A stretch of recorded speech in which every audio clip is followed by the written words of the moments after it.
WCBI News at 6 starts now. Good evening, everyone. One person is in the hospital and another is in custody after a shooting in Tupelo this morning. That's right. Police responded to a report of a gunshot victim at a home in the 400 block of Payne Street. That was about 11:15 this morning. The victim, whose name has not been released, was suffering from a single gunshot wound and was taken to North Mississippi Medical Center. A short time later, officers arrested a person matching a witness description. Police have not released that suspect's name. The victim's injury is serious but not considered to be life-threatening. That incident remains under investigation. A man wanted gets in his exercise before going to jail in Columbus. Lowndes County deputies arrest 32-year-old Marcus Martin. Investigators say he was wanted for grand larceny. Deputies spotted Martin on Highway 45 yesterday and attempted to stop him. He ran from law enforcement near Waffle House but was quickly put in handcuffs. Now Martin is facing other charges. A Boonville man is out on a $25,000 bond after charges of molestation. 37-year-old David Norman was arrested after charges of him touching and molesting someone under the age of 16 were filed against him back in January. There was no relationship between the suspect and the victim. Norman posted bond with the Boonville Police Department Monday. New at 6, a fire causes major damage to a house in East Columbus today. Firefighters responded to the blaze on Forest Boulevard. They had the fire started in the kitchen where a resident was cooking and was quickly brought under control. No one was injured. And a U-Haul van ends up in a house in Columbus this evening. Take a look at this. Police are trying to find out exactly how this happened. When police officers got there, the driver was nowhere to be found. No one was at the home either at the time of the crash, and there were no reported injuries. Now, a deadly crash on the Gulf Coast. A train collides with a charter bus today. A Biloxi city spokesperson says at least 4 people have died. There were as many as 50 people on the bus. Responders took 35 to nearby hospitals. Fire Chief Joe Booney says it was coming from Texas. There were many victims still trapped inside the bus. Many people trying to get off of the bus, so you can imagine it was a pretty chaotic scene. That crash happened just after 2 o'clock today on Main Street in Biloxi. Time now to turn our attention to weather. Chief Meteorologist Keith Gibson joins us with a first look. Keith? Well, Joey, on the backside of those storms, we have a gorgeous sunset on the western horizon. Look at this in Tupelo and Columbus with our high-definition Alpha Insurance Skycam network. Very nice. The storms, the showers on the way out. We have some residual clouds that are on the way out as well. Now, temperatures are cooling on down. I was just out a few minutes ago. It's a bit chilly out there. We've just been spoiled. Temperatures right now into the mid and upper 50s. We will continue to cool. Overnight lows will average things out about 40 degrees. Some of you, though, will cool down, perhaps down into the mid and upper 30s. There could be a little bit of fog out there tonight. I'll be back with your full forecast in just a few minutes. Overcrowded and out of date is how Lee County Sheriff Jim Johnson describes his jail. Currently, the building houses the Sheriff's Department, all inmates from the county and surrounding cities in Lee County, along with inmates sent over by court order. The Sheriff's Department has been working for years to get out of the conditions. Initially, the department wanted to join with the city to build a new facility, but was unsuccessful. Trying to meet the needs of the area is causing them to have to jump through several hoops. Sheriff Jim Johnson said that's sending them to the state capitol.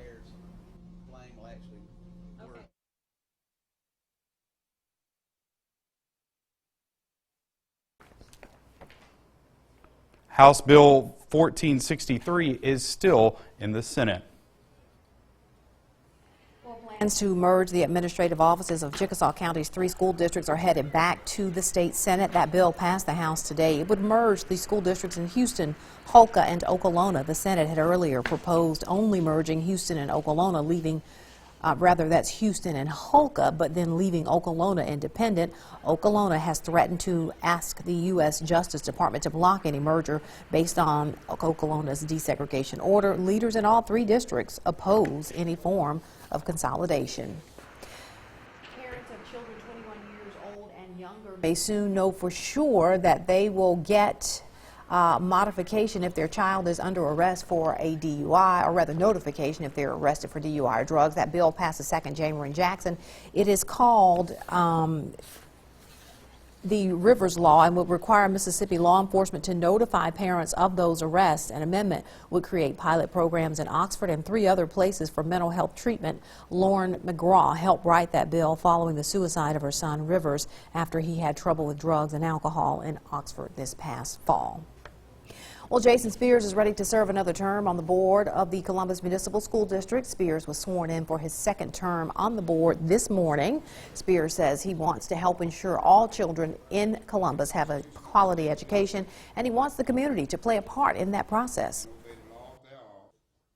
I do believe that the board will continue, as we've done lately, of continuing to be more open to the public and transparent so that everyone can have a seat at the table to continue to talk about it, because this is the school in the community and everyone wants to be a part in it, not just because you have children in the district, but because as a citizen you want everything to run efficiently. And Spears was first appointed to the board in 2012. Louisville Mayor Will Hill is gearing up for his 3rd term. Hill was the only one to qualify in the city's mayoral race. He's currently serving his 2nd term, which hasn't been an easy road. The 2014 tornado that struck Louisville and its recovery efforts were some of the challenges he faced. Hill says the 3rd term plans are to keep moving forward and accomplishing goals. We want to continue to see the progress through projects and through the energy and optimism in the community. I want to just see us take this community to a whole new level. And I'm also trying not to look too forward into the future. Just want to take one day at a time and achieve tasks. Hill says he's grateful to serve another 4 years and is looking forward to serving, and especially next month, that's when Winston Plywood and the Winston County Medical Center will have their grand openings. The on-again, off-again impeachment proceedings for Alabama Governor Robert Bentley are off again. The House Judiciary Committee met today to determine if the process should move forward. It's the first time they have met since the impeachment was paused back in November. The panel deadlocked on a motion that would have kept public activities on hold. Although nothing is in the motion now, they did alert the special counsel to prepare to move forward. Former Vernon, Alabama Mayor and Lamar County Sheriff Dupree Pennington has died. The Army veteran served 1 term as sheriff from 1962 until 1966. More than 4 decades later, he entered politics again to serve as mayor in 2008. Funeral services will be at 11 tomorrow at Chandler Funeral Home in Vernon. Visitation will be an hour before the services. He is survived by his son and daughter, along with 2 grandsons and 2 great-grandchildren. Pennington was 88 years old. Well, it's been a mantra in the fitness world: get active and stay active. But for a woman in Winston County, getting creative may be the key to longevity. We check in after the break. You're watching WCBI News at 6 with Andrea Self and Joey Barnes. Welcome back. The mind is a muscle, and just like the rest of the muscles in your body, it needs exercise to stay in shape. The older we get, it can be harder to do. That's why it's important to do some things to keep those minds sharp. Yeah, that's one reason why a Louisville artist has been painting for decades. WCBI's Jory Talley sits down with the 93-year-old painter to talk about the passion that keeps her active. Jory? Andre and Joey, Miss Kathleen Weeks brings her memories to life through paintings, helping her reminisce and express her feelings. I think this is about the earliest. Miss Kathleen Weeks started painting at the young age of 8 years old, and decades later, her paintbrush is still going strong. Once a memory pops in her head, the week-long making of a painting takes place. I set it up and I study it till I get it perfected. It's those perfected markings that draw people to her artwork from all over the country, including this man from Florida. It's her memories. It's original. It's her. It's what she knows. It's her story. Painting out her memories is what keeps the 93-year-old's mind active. Very excited when I'm thinking of what I'm going to paint next and the good memories that it brings up.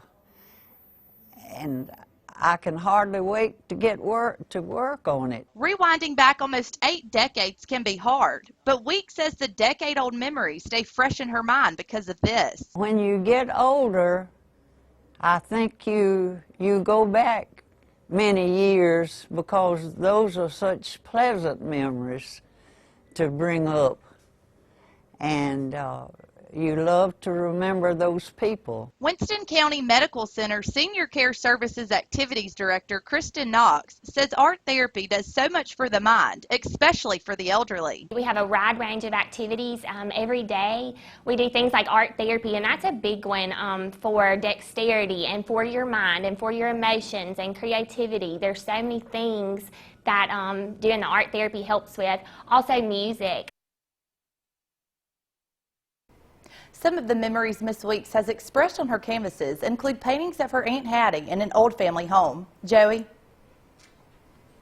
Okay, thanks, Jory. Weeks' paintings are also bringing back for others. The subject of her work is her beloved Aunt Hattie, but she was the midwife who delivered Miss Weeks and took care of her during childhood. The talented painter recently met one of Miss Hattie's grandsons and was able to share her artwork. Freaky Lee Brown says he enjoys seeing the memories of his family, including some he didn't know about. She had one of my auntie, and I couldn't believe it. Aunt Sis, I couldn't believe it. They bring back memories. I remember the places. I used to stay with my grandmother a little bit, but I can't remember my grandfather. He died first. He says Miss Weeks' paintings still amaze him. Well, speaking of painting, Mother Nature using the atmosphere as a canvas. Look at that right there. A nice sunset in Columbus. A lot of purple colors showing on up, and that's the view not too long ago in Lamar County, Alabama. So a pretty nice sunset this evening. Tons of sun tomorrow. The latest after the break.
Your first alert weather forecast with Chief Meteorologist Keith Gibson.